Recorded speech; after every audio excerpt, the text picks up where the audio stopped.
नमस्कार, खबरों की खबर में आपका स्वागत है। कोई भी ऐसे किसी एक दिन उठकर यूं ही आत्महत्या नहीं कर लेता। उसके पीछे हालात और वजहों की एक लंबी चौड़ी फेहरिस्त होती है। ऐसे ही सुशांत सिंह राजपूत की आत्महत्या के लिए जिम्मेदार लोगों और वजहों को लगातार खंगाला जा रहा है। जैसे जैसे हम कैपिटल टीवी पर इस मामले से जुड़े तमाम पहलुओं को देख परख रहे हैं, वैसे वैसे बॉलीवुड में गैंगबाजी और लॉबिंग के हैरान करने वाले नए नए तौर तरीके सामने आ रहे हैं। कैसे बॉलीवुड किसी उभरते कलाकार का करियर तबाह करने के लिए एकजुट होकर सुनियोजित तरीके से क्रिमिनल गैंग की तरह काम करता है।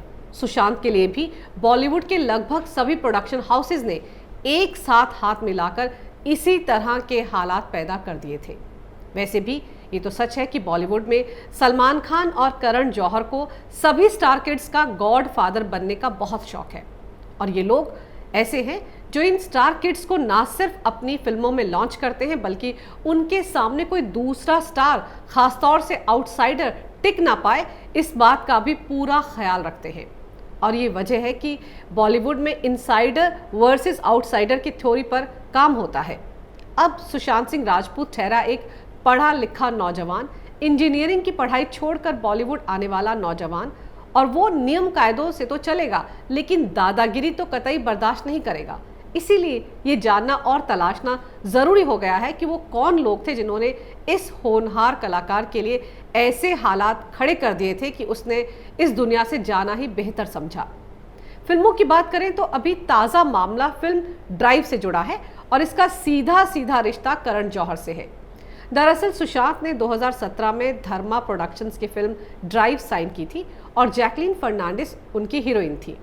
तरुण मनसुखानी ने इस फिल्म को डायरेक्ट किया था, लेकिन जरा सोचिए, धर्मा प्रोडक्शंस की इस फिल्म को डिस्ट्रीब्यूटर ही नहीं मिल पाए। है ना कमाल की बात। करण जौहर जैसे फिल्मकार के बैनर तले कोई फिल्म बने और उसे डिस्ट्रीब्यूटर ना मिले, ये बात किसी को भी हजम नहीं हो सकती। ऐसे में 5 जून 2019 को रिलीज होने वाली इस फिल्म का रिलीज टलता ही चला गया। दरअसल डिस्ट्रीब्यूटर्स, फिल्म मेकर्स और थिएटर्स के बीच कड़ी का काम करते हैं। ये लोग फिल्म रिलीज के लिए सिनेमाघर वालों को डिस्ट्रीब्यूट करते हैं। ऐसे में जब इस फिल्म का रिलीज टलता रहा तो ये बात सुशांत को बेहद परेशान करने लगी। फाइनली 20 सितंबर 2019 को, यानी कि करीब 9 महीने पहले, करण जौहर ने अपने ट्वीट पर यह जानकारी दी कि ये फिल्म नेटफ्लिक्स पर रिलीज की जाएगी।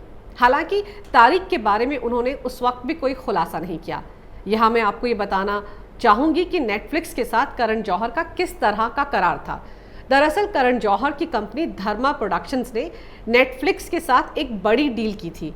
इस डील में उनकी कंपनी को स्ट्रीमिंग प्लेटफॉर्म नेटफ्लिक्स के लिए ओरिजिनल वीडियो कंटेंट तैयार करना था, जिसमें फिल्में भी शामिल थी और कुछ शो भी शामिल थे।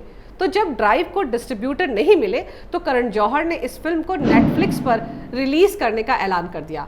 एक तरह से ये करण जौहर की पहली नेटफ्लिक्स ओरिजिनल बन गई। और तो और ये भी कहा जाता है कि सुशांत सिंह राजपूत को बिना बताए ये फिल्म नेटफ्लिक्स पर रिलीज कर दी गई।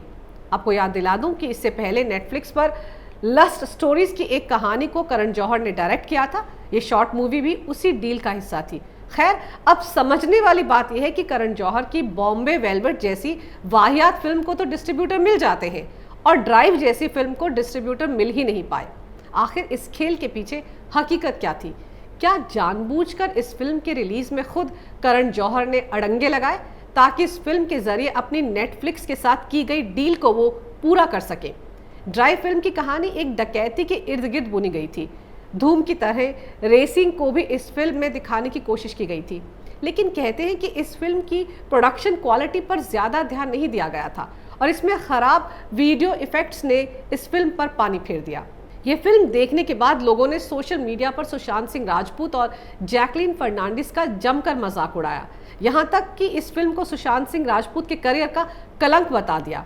इस तरह की पब्लिसिटी से भी सुशांत सिंह काफ़ी परेशान हो गए थे। खबर तो यह है कि ये फिल्म करण जौहर ने जैकलीन फर्नांडिस के डूबते करियर को बचाने के लिए बनाई थी। अब किसके कहने पर यह फिल्म बनाई गई थी तो आप खुद ही समझ सकते हैं कि आजकल बॉलीवुड में लॉकडाउन के दौरान जैकलीन फर्नांडिस कहाँ किसके फार्म हाउस पर नजर आ रही थी, किसके साथ उनकी दोस्ती है। खैर, नेटफ्लिक्स पर फिल्म की रिलीज की डेट तक करण ने सुशांत को नहीं बताई। ये तो सीधे सीधे किसी भी कलाकार के साथ धोखा है। और हकीकत तो यह है कि इसी बात को लेकर सुशांत सिंह राजपूत और करण जौहर के बीच काफ़ी बहस हुई थी, जिसके बाद करण ने सुशांत के फ़ोन उठाने बंद कर दिए थे। और तो और इसी झगड़े की वजह से नवंबर महीने के बाद से सुशांत के पास कोई प्रोजेक्ट रह ही नहीं गया था। और शायद यही वजह है कि सुशांत की मौत के बाद करण ने जो ट्वीट किया था उसमें वो माफ़ी मांगते नजर आ रहे थे और उन्होंने ये भी कहा था कि उन्हें सुशांत तक पहुंचना चाहिए था। अब सवाल ये है कि धर्मा प्रोडक्शन जो बॉलीवुड से लेकर साउथ की फिल्मों के बड़े से बड़े प्रोजेक्ट में घुस जाती है, वही धर्मा प्रोडक्शन अपने बैनर तले बनी फिल्म के वीडियो ग्राफिक्स का काम इतने घटिया तरीके से कैसे करवा सकती है कि सब उसका मजाक बना दे और उसकी फिल्म को डिस्ट्रीब्यूटर भी नहीं मिलते। ये तो जांच का विषय है कि क्यों सुशांत सिंह की इस फिल्म को थिएटर्स में रिलीज नहीं किया गया, कॉन्ट्रैक्ट के नियमों का पालन क्यों नहीं किया गया, और तो और सुशांत को नेटफ्लिक्स पर फिल्म की रिलीज को लेकर जानकारी भी नहीं दी गई। करण जौहर के बारे में तो सारी इंडस्ट्री जानती है कि वो तिल का ताड़ बनाने में माहिर है।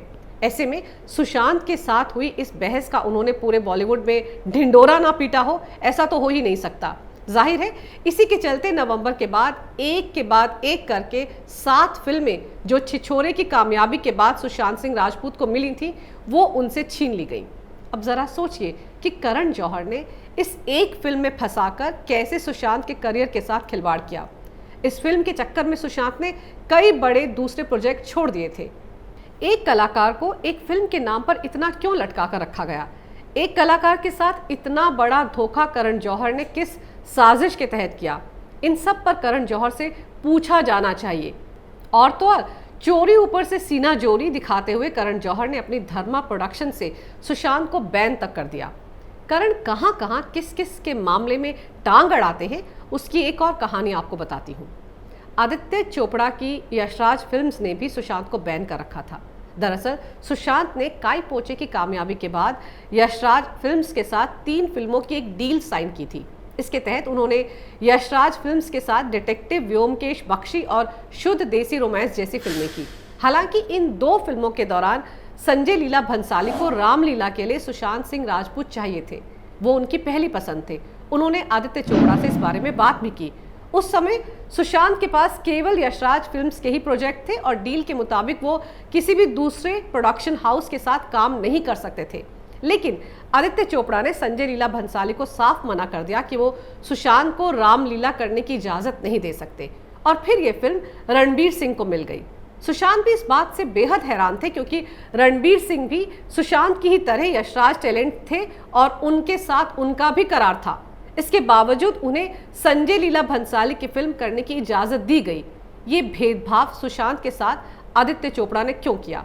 जरा सोचिए, रामलीला अगर सुशांत करते तो उनके करियर को 4 चांद लग जाते, लेकिन आदित्य ने जानबूझकर उन्हें पीछे धकेलने के लिए रणबीर सिंह को यह मौका दिलाया। आदित्य चोपड़ा के भेदभाव का सिलसिला यहीं पर खत्म नहीं हुआ। इसके बाद माना जा रहा था कि आदित्य चोपड़ा की फिल्म बेफिक्रे के हीरो सुशांत सिंह राजपूत होंगे, लेकिन ये फिल्म भी उन्हें ना देकर रणबीर सिंह को दे दी गई। इस बीच सुशांत ने ना चाहते हुए भी आदित्य चोपड़ा के दबाव में पीके फिल्म में एक छोटा सा रोल किया। सुशांत सिंह राजपूत से आदित्य चोपड़ा ने वादा किया था कि वो एक बेहतर प्रोजेक्ट पर काम करेंगे। ये प्रोजेक्ट था शेखर कपूर का पानी।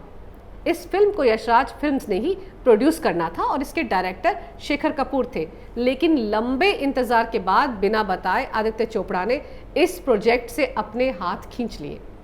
इस बात का भी सुशांत को गहरा सदमा लगा। सुशांत ने आदित्य चोपड़ा से इस बारे में पूछा तो दोनों के बीच काफी कहासुनी हो गई और सबसे अहम बात यह है कि इस लड़ाई में करण जौहर भी कूद गए और उन्होंने अपने दोस्त आदित्य चोपड़ा का ही साथ दिया। बस इसी के बाद से इंडस्ट्री में सभी चोर चोर मौसेरे भाई एक साथ आ गए। बाकायदा एक खेमा बनाकर इन लोगों ने सुशांत के खिलाफ माहौल बनाना शुरू कर दिया और बड़े प्रोडक्शन हाउस उनसे पल्ला झाड़ने लगे। धीरे धीरे सुशांत बॉलीवुड से दूर होते चले गए। अब जरा कोई आदित्य चोपड़ा से ये पूछेगा कि किस तरह का कॉन्ट्रैक्ट था सुशांत के साथ कि उन्हें संजय लीला भंसाली की फिल्म करने की इजाज़त नहीं दी गई जबकि रणबीर सिंह को इजाज़त दी गई। और अगर सुशांत के साथ 3 फिल्मों का करार था तो बेफिक्रे उनसे क्यों छीनी गई? वो रणबीर सिंह को कैसे दे दी गई?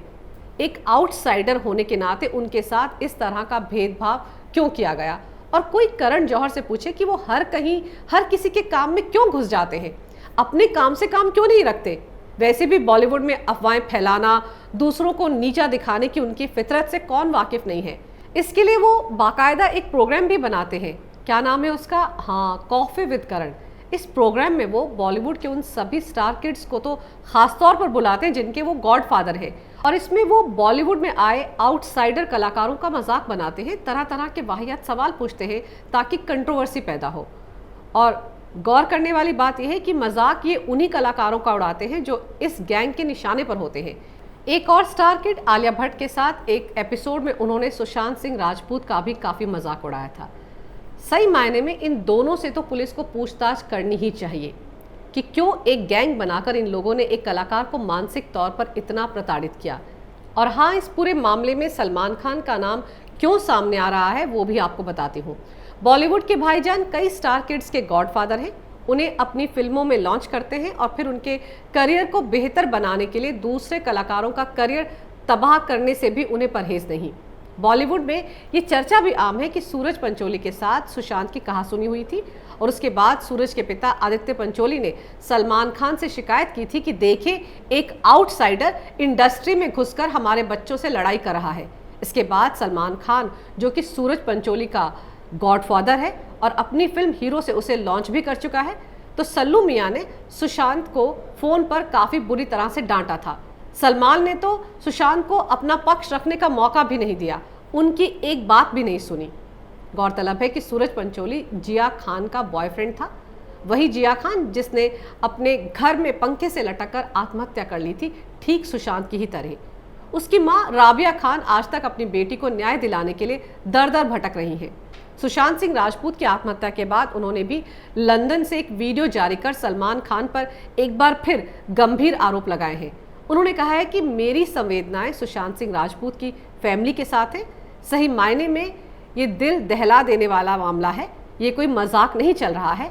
अब बॉलीवुड को बदलना होगा, बॉलीवुड को जागना होगा, बॉलीवुड को पूरी तरह से ऐसा करना बंद करना होगा। खिंचाई करना भी एक तरह से किसी की हत्या करना ही है। राबिया खान ने आगे कहा, जो कुछ भी हो रहा है उसने मुझे 2015 की याद दिला दी है।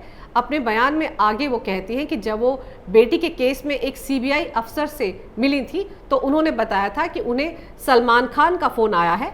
वो रोज़ रोज़ फ़ोन करते हैं और पैसे की बात करते हैं। कहते हैं कि लड़के यानी सूरज पंचोली से पूछताछ मत करो, उसे मत छुओ। तो हम क्या कर सकते हैं मैडम? इसके बाद राबिया खान इस मामले में उच्च अधिकारियों तक गई थी। राबिया खान का कहना है कि बॉलीवुड के इस जहरीले व्यवहार को रोकना ज़रूरी है। गौरतलब है कि 3 जून 2013 को जिया खान ने आत्महत्या कर ली थी। मामले में आदित्य पंचोली के बेटे सूरज पंचोली को जेल भी जाना पड़ा था, लेकिन उसका सलमान खान ने पूरी तरह सपोर्ट किया था और कोई भी सूरज पंचोली का बाल भी बांका नहीं कर सका था। और आज तक जिया खान की आत्महत्या की वजह साफ ही नहीं हो पाई है। मामले को पूरी तरह दबा दिया गया। पूरी दुनिया को पता है कि जिया ने क्यों आत्महत्या की, सिर्फ मुंबई की पुलिस को छोड़कर। जिन लोगों पर जनता को न्याय दिलाने की जिम्मेदारी है, उन्होंने जिया के मामले को ऐसे दफना दिया है जैसे कि जिया नाम की कोई एक्ट्रेस कभी बॉलीवुड में थी ही नहीं। अब सुशांत का मामला सामने आया है। सवाल ये है कि कितनी और जिया को, कितने और सुशांत को अपनी जान गंवानी पड़ेगी? कब सरकार और एजेंसियों की नींद खुलेगी और बॉलीवुड के कीचड़ को साफ किया जाएगा? जिस तरह से सुशांत की मौत से लोग नाराज हैं, ये नाराजगी बनी रहनी चाहिए। जब तक कि सुशांत सिंह राजपूत को न्याय नहीं मिल जाता, तब तक बॉलीवुड के इस गैंग को नेम एंड शेम करने की भी ज़रूरत है। अगर आपको मेरा ये वीडियो अच्छा लगे तो कृपया इसे लाइक करें, शेयर करें और हमारे चैनल को सब्सक्राइब ज़रूर करें। देखते रहिए कैपिटल टीवी।